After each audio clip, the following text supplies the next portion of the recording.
Adlaw nga Sabado karon mga kaigsuunan, petsa 16 sa bulan sa Oktubre, tuig 2021.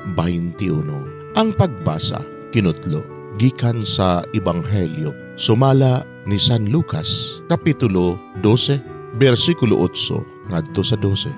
Si Jesus mingon ngadto sa iyang mga tinun-an, sultihan ko kamo nga bisan kinsay magsugid atubangan sa katawhan nga siya akua, mauusab kini ang buhaton ngadto kaniya sa anak sa tao atubangan sa mga anghel sa Dios. Apan bisan kinsay maglimod atubangan sa katawhan nga siya akua, ilimod usab siya sa anak sa tao atubangan sa mga anghel sa Dios. Bisan kinsay magsultig dautan batok sa anak sa tao, pasayloon. Apan ang magsultig dautan batok sa Espiritu Santo, dili gayud pasayloon.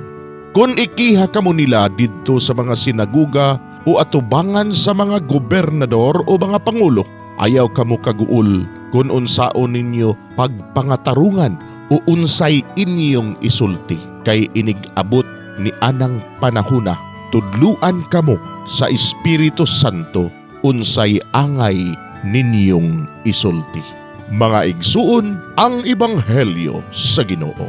Daygon ikaw, O Kristo.